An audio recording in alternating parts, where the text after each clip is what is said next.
My loving pranams at the lotus feet of our beloved Lord. Sai Ram, brothers and sisters. Om is the eternal sound that comes from the Parabrahman. Om is the sound of creation, and all other sounds come from the eternal Om. You rightly heard, as brother had said, that Om must be chanted slowly, sweetly, as if it is going up, it is peaking, and then it comes back down. In Prasanthi Nilayam, Omkar is chanted 21 times per day at Swami's request. It is part of the sadhana that is done there, and many Sai centers and many Sai devotees also incorporate this practice into their own activities. The reason we chant Omkar like this is very simple. It helps to remind ourselves of the truth, right? It helps to remind ourselves of what we are, which is what? What are we? Who are we? God. Where did we come from? Where are we going? What is all of this? Done, finished. There's nothing else. There's nothing else.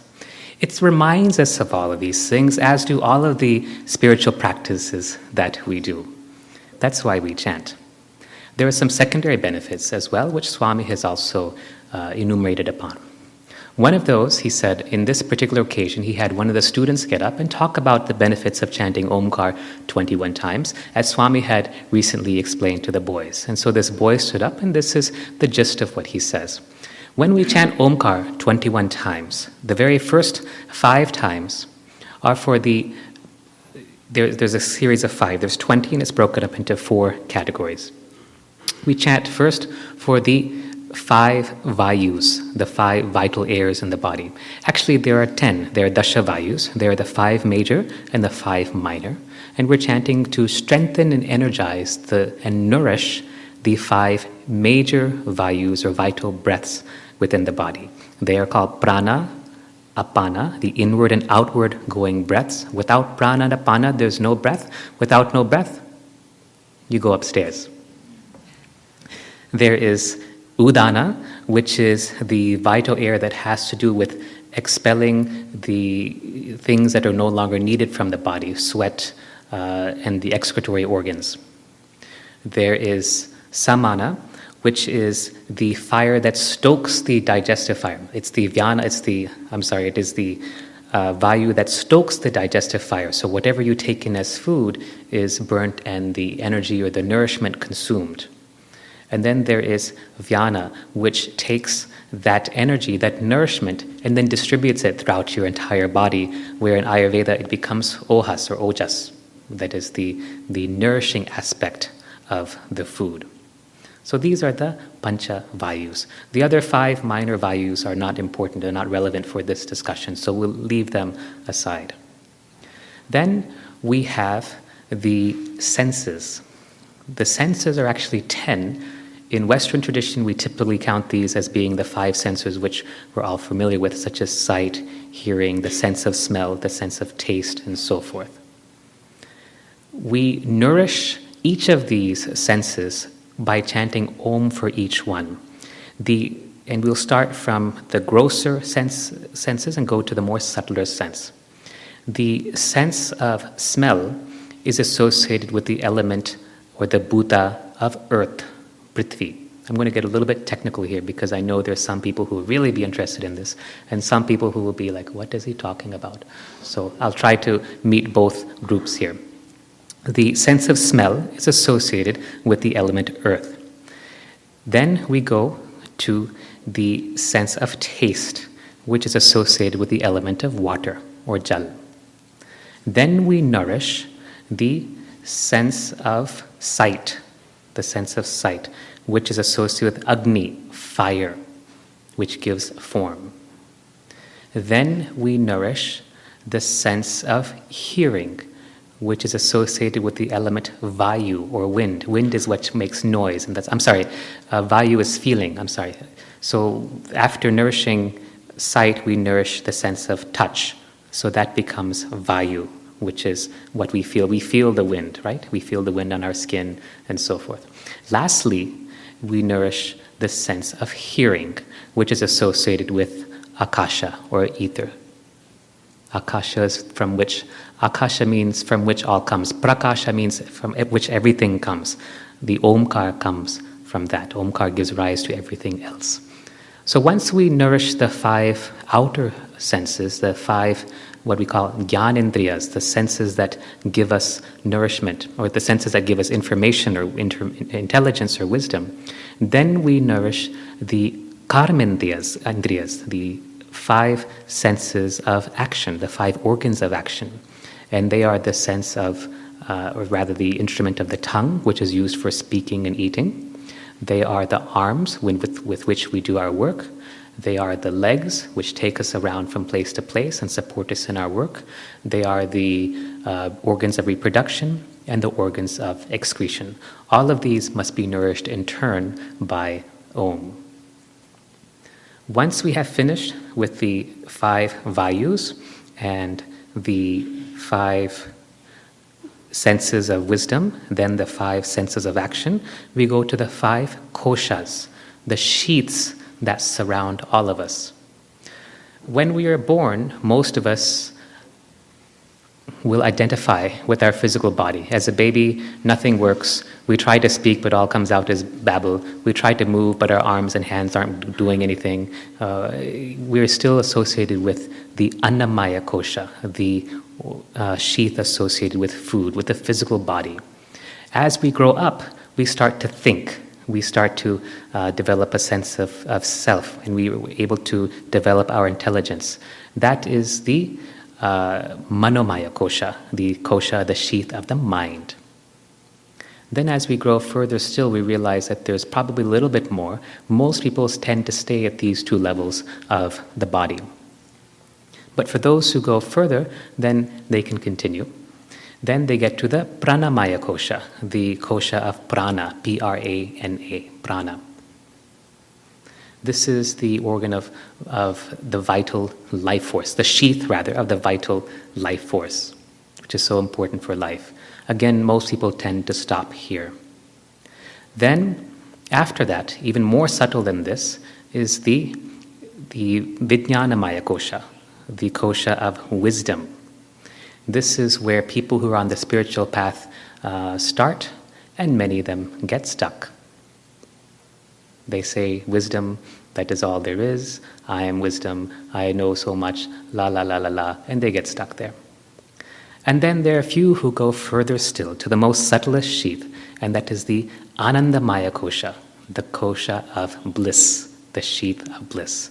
And these are the aspirants who say, all is bliss.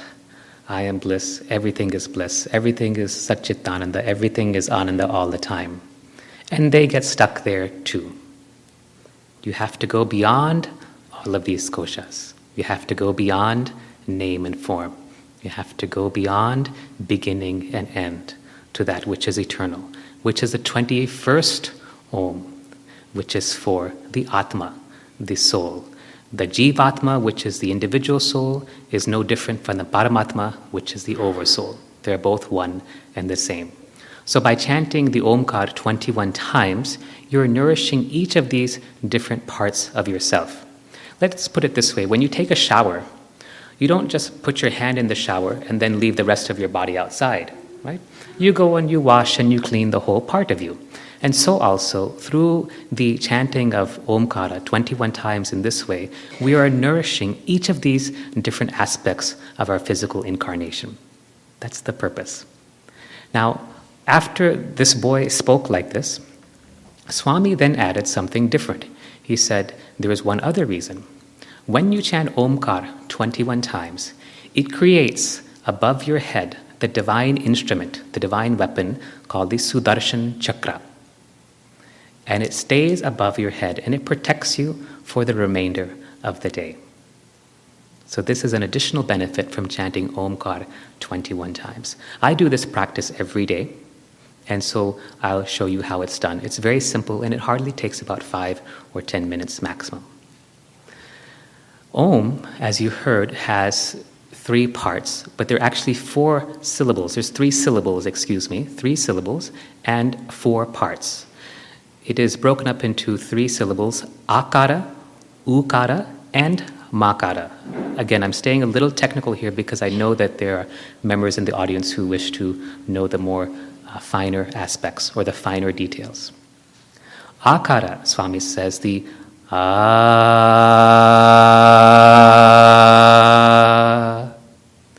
that, Swami says, is for spiritual success. For spiritual success. Ukara is a second syllable. Ooh.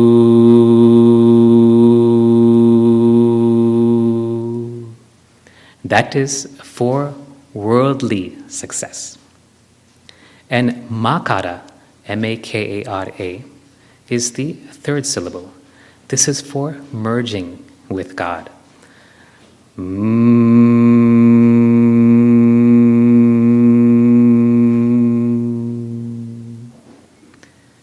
The fourth aspect of Om is the silence which follows each Om.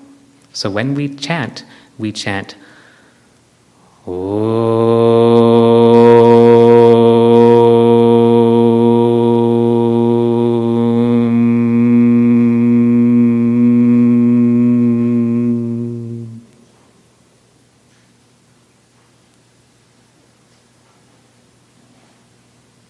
And then silence.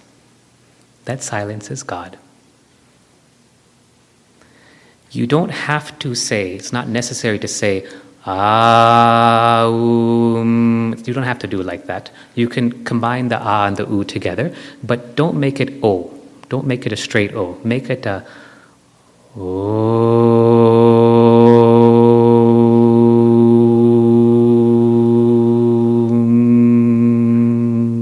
like this.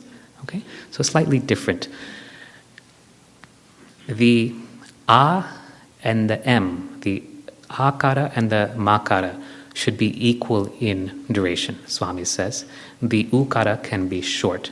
Unless you want to focus on a particular aspect, you can actually, if you really want worldly success, let's say, then you can chant in a way that emphasizes the u sound. But for most of us on the spiritual path, while worldly success is important, it's part of the game, we're focusing on self-realization, because when you are self-realized, you've won the game. Game is done.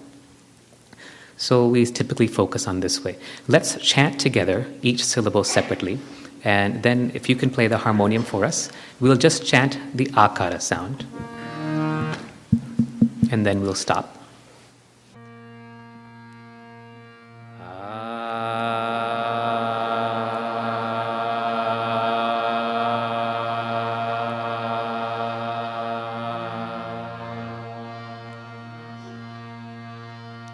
Now, incidentally, the akara, the a sound, is the bijakshar mantra, the root syllable for the sahasrara chakra, the chakra at the top of the head. You see how everything is related. Simple, no? Everything is related. Simple. So when we chant the a, we're actually stimulating the crown chakra, the sahasrara chakra. The oo sound doesn't have a syllable corresponding with any of the chakras. As I said, it's for worldly success, and we tend to keep it briefer compared to the other syllables. Let's chant that now together.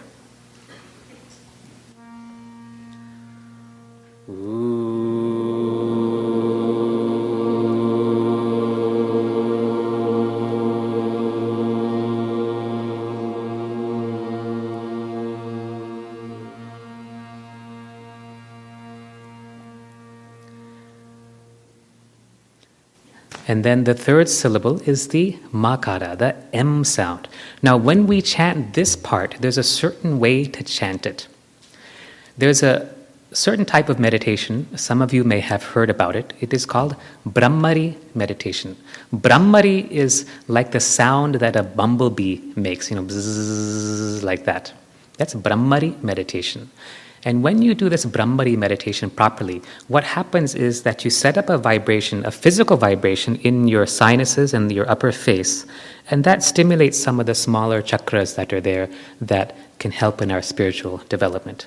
This Brahmari meditation is very fun. It's very nice. And so I'll show you how to do it now because it's an essential part of the Omkara chanting. So let me demonstrate first, and then we're going to try it. And I want you to focus on making the upper part of your face and sinuses vibrate as you do this. I'll demonstrate once shortly.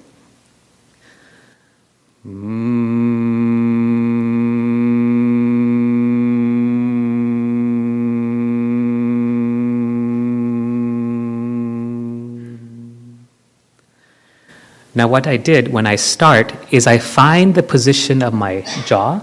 I find where my jaw needs to be. I find where my pitch or swara needs to be.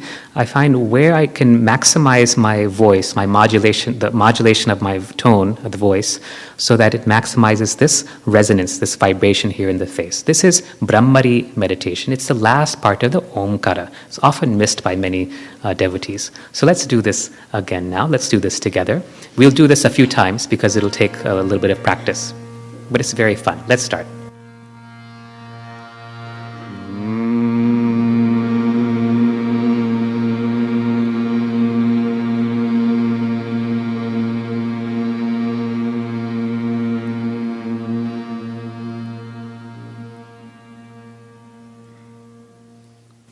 Could some of you feel it? Yeah? Let's do it again, because not all of you got it. Let's do it once more. Focus on this. This vibration should come from your face. Okay? Let's do that again.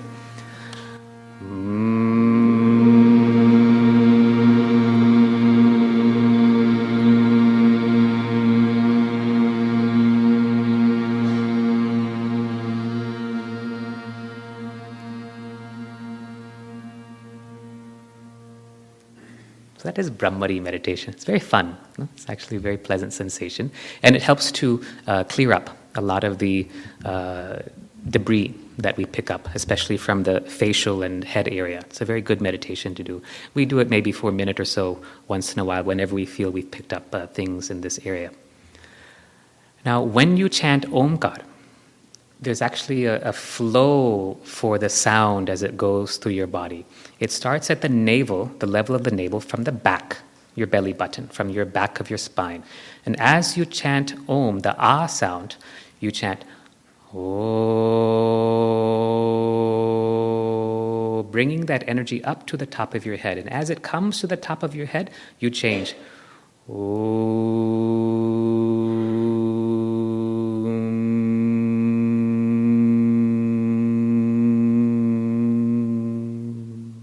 completing a circuit at your navel, again, where it started. So it's like a circle.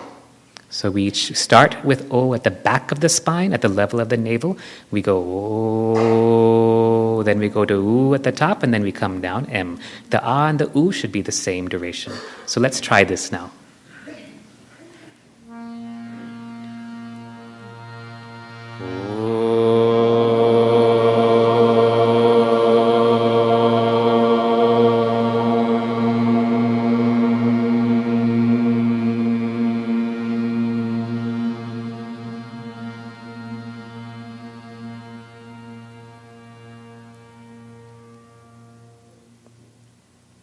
Now, if you run out of breath towards the end, don't panic, don't become cyanotic and turn blue. Just breathe naturally as you need to. It'll come with practice. Let's do this 3 times now. We'll do it 21 times, but let's do it 3 times now. When you do this, I want you to go back to what we had discussed earlier. Praying and chanting as if, not as if you're praying to someone else. Right? Swami is only you. Another part of you, you are another part of Swami. Everything is a part of yourself. The eternal, omnipresent Sai. Omkar must come as if you're chanting from the source of all creation and allowing that Om to emanate from you.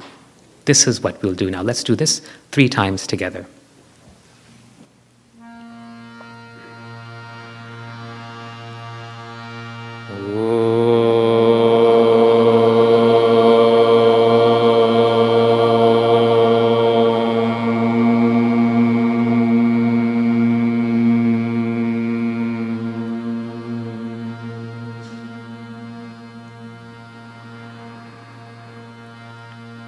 Oh.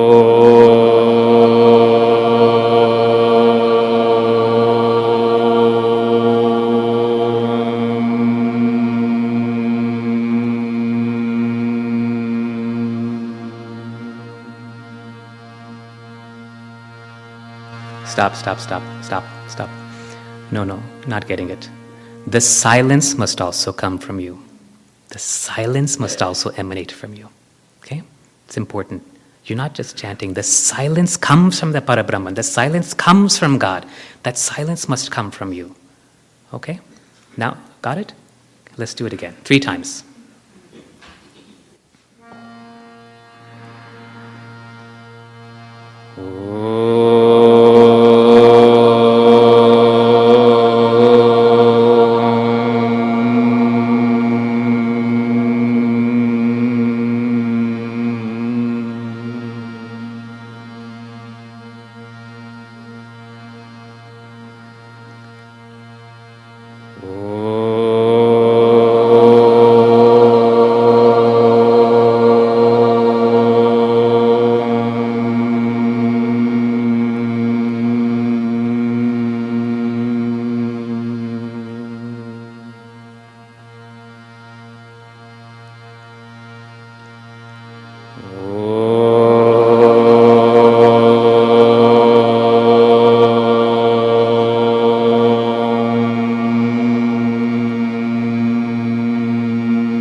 See the difference when you chant in this way.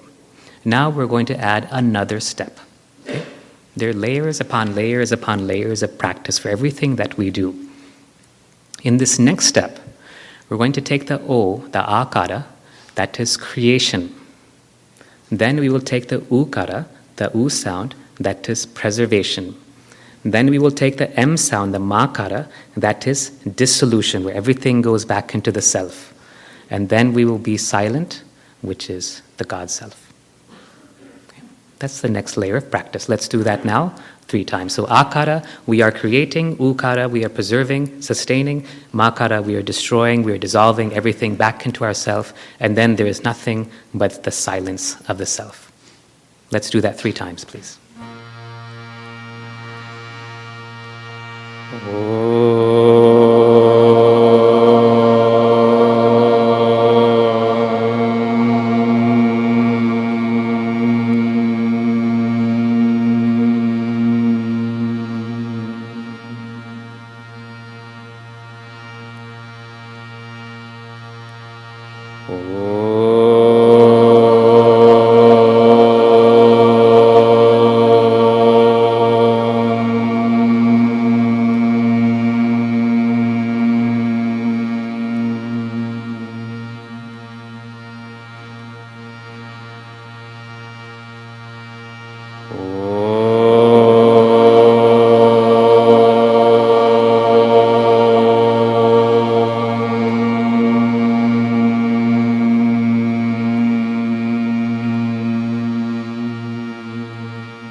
See, this is practice. This is spiritual practice. Learning, reviewing, practicing, inquiry, reviewing, practicing again until you get it just right. And then once you get that layer of practice, then you add on the next layer of practice. Remember, self-realization is endless. It goes on and on and on. Sadhana too is also endless. Once Swami was asked, Swami, for how long should we do our sadhana? And Swami's response was, for as long as you are breathing, you must continue your sadhana.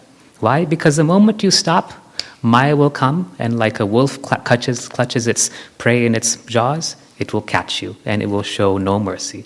Maya is a very jealous goddess.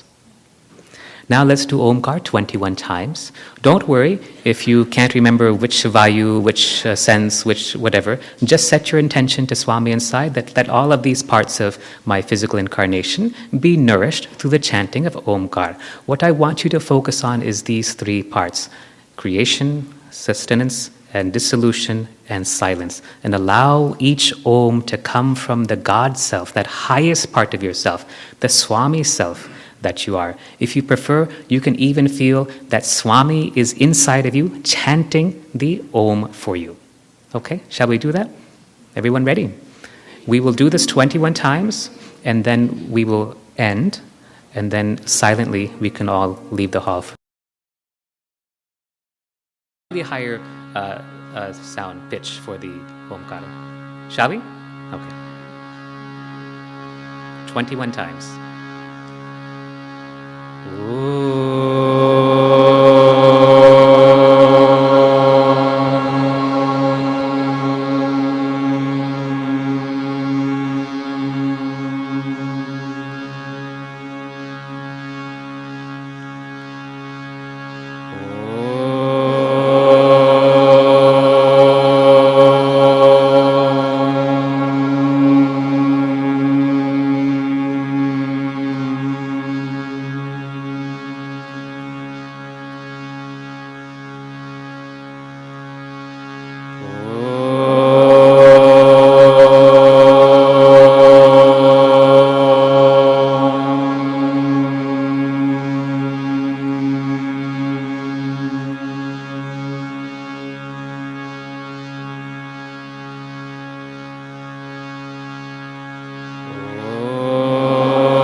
Shanti, Shanti, Shanti.